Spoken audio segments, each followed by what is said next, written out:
today working for a living isn't just the hunting and the fishing. We have to survive in a wage economy.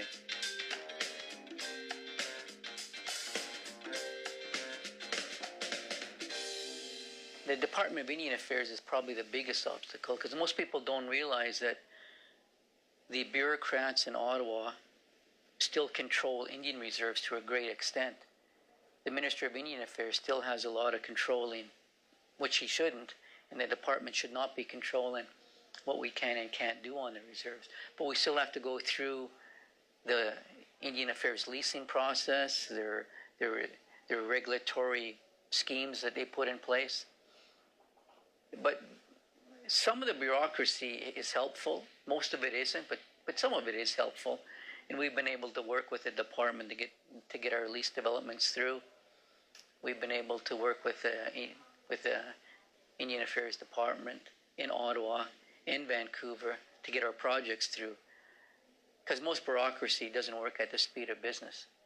And most non-native people that do partnerships with us just shake their head at, because it's their first time having to work with the federal government, Department of Indian Affairs, and the rules and regulations that they have on First Nation land, which is Indian Reserve.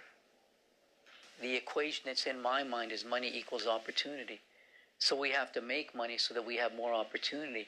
And part of that opportunity is advancing our heritage and culture. Because language programs cost money. I don't care if it's French language programs or English or First Nation. Anything you do in your heritage and culture is going to cost money. So some of the money we make, we put into our heritage and cultural programs. Because all of those things cost money. You need money to advance and protect your heritage and culture. Our cultural center that we have in Osoyoos doesn't make it. There's not a cultural center or a museum in the world that makes money. But yet when you have money, you're able to protect your artifacts, you're able to promote your heritage and culture through cultural centers, museums, for example. That's part of leadership. It takes leadership, whether it's Canadian or overseas in Europe. All the museums of the world are put together by countries that have the money to be able to advance and protect your heritage and culture.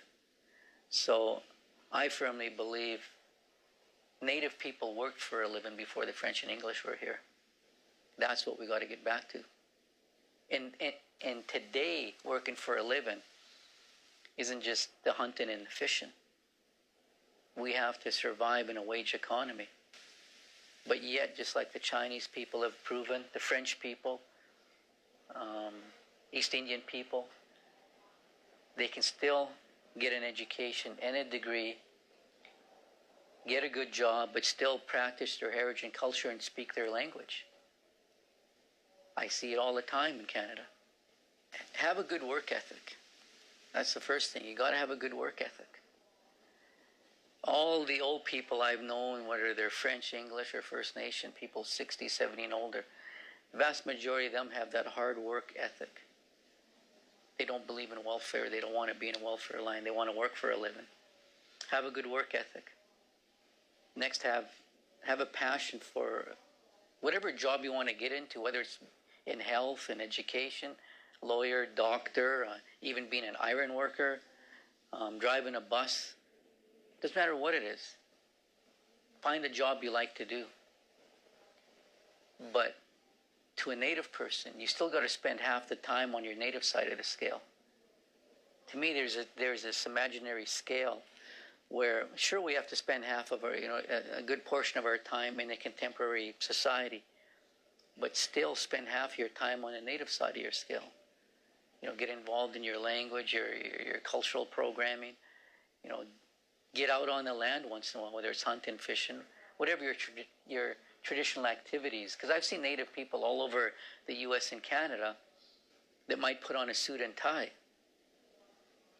but yet on the weekends they're out in the bush. They're in their canoe, or they're attending a ceremony. They're still spending a good portion of their time on the Native side of the scale. That's what I would advise young Native people.